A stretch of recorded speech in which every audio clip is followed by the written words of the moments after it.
شهر رمضان الذي أنزل فيه القرآن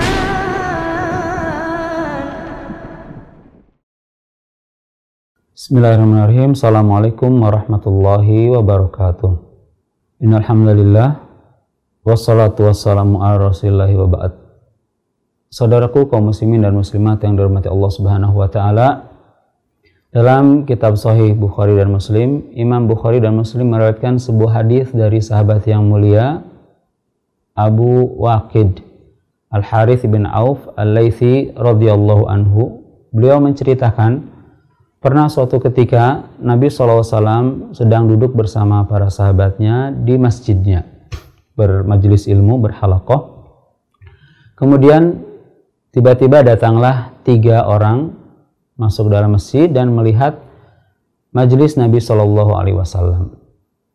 2 orang di antara mereka, yang satu masuk ke dalam halaqah tersebut, dia melihat di tengah halaqah ada tempat yang kosong, maka dia masuk ke depan, maju ke depan, agak mendekat dengan Nabi SAW, dia duduk di sana.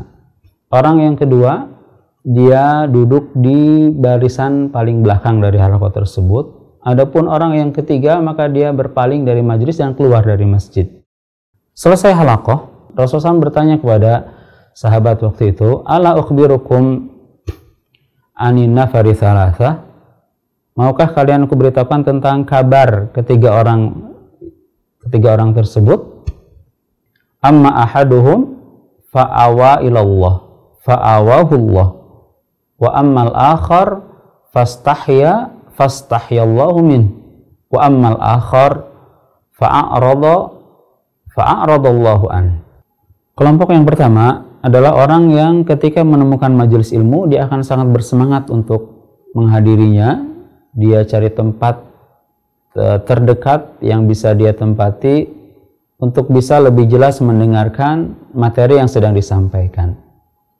Adapun kelompok yang kedua, orang yang malu untuk meninggalkan majelis, tapi juga dia malu untuk berbuat seperti orang yang pertama untuk bisa maju ke depan. Akhirnya dia memilih untuk duduk di halaqah, barisan halaqah yang paling akhir, paling belakang. Adapun orang yang ketiga, yaitu orang yang berpaling, tidak mau dan menjauh dari majelis ilmu. Saudaraku yang Allah Subhanahu wa taala, lalu apa kaitan hadis tersebut dengan puasa Ramadan yang sedang kita jalankan? Jawabannya adalah, kalau kita analogikan, bulan Ramadan ibarat suatu majelis ilmu. Dan memang Ramadan seharusnya kita bisa mengambil banyak sekali faedah ilmu. Kita belajar untuk meningkatkan ketakwaan, kita belajar untuk menjauhi larangan-larangan Allah, menjalankan ibadah, meningkatkan ibadah kepada Allah Subhanahu wa taala. Maka Ramadan ibarat suatu majelis ilmu.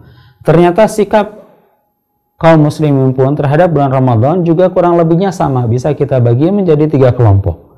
Yang pertama, orang yang ketika datang bulan Ramadan, dia bersungguh-sungguh bersemangat untuk menghidupkan bulan Ramadan. Dia bertekad bersungguh-sungguh. Dia mulai dengan bertobat kepada Allah. Kemudian dia bersungguh-sungguh di bulan Ramadan tersebut. Siang harinya dia berpuasa, malam harinya dia sholat, dia perbanyak baca Al-Quran.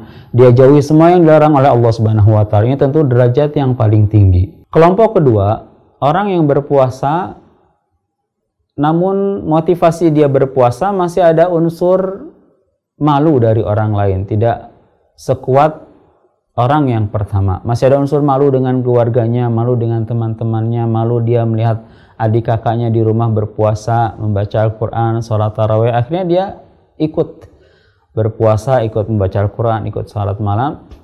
Namun saat dia berpuasa, dia belum sepenuhnya menjaga puasanya dari hal-hal yang dapat mengurangi pahala puasanya. Ucapannya masih belum dia bisa jaga 100%. Matanya, pandangan matanya, pikiran dan yang lainnya masih belum seperti orang yang pertama. Orang yang kedua ini seharusnya dia menguatkan kembali tekad dan kesungguhannya supaya dia bisa mencapai derajat seperti orang yang pertama. Tapi insya Allah dia masih mendapatkan rahmat dan ampunan dari Allah Subhanahu wa taala. Adapun orang yang ketiga, dia bertemu dengan bulan Ramadan, tapi baginya Ramadan tidak berarti apa-apa. Hari-harinya di bulan Ramadan sama persis dengan hari-harinya di luar bulan Ramadan. Yang berbeda hanya jadwal makan dan minumnya saja yang dia rubah. Biasa dia makan 3 kali, makan pagi, makan siang, dan makan malam. Ketika Ramadan yang dia rubah hanya pola makannya saja. Hanya makan sahur dan berbuka. Adapun amalannya, sholatnya, maksiat-maksiatnya dia masih melakukan hal yang sama seperti saat dia di luar bulan Ramadan. Maka orang seperti ini adalah orang yang celaka, orang yang sangat rugi, dan orang yang akan menyesal kelak di akhirat.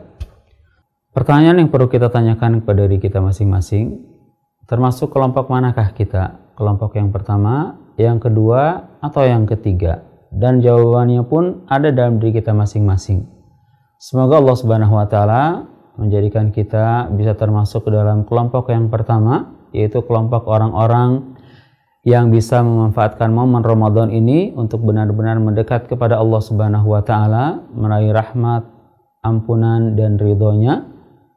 Semoga Allah Subhanahu wa taala bisa memudahkan kita semua untuk termasuk ke dalam kelompok golongan yang pertama, yang dengan Ramadan dia bisa semakin mendekat kepada Allah, bisa meraih ampunan, rahmat, dan keridhaan Allah Subhanahu wa taala.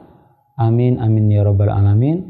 Wassallallahu ala nabiyina Muhammadin wa ala alihi washabihi wasallam. Wa akhiru da'wana alhamdulillahi rabbil alamin. Assalamualaikum warahmatullahi wabarakatuh.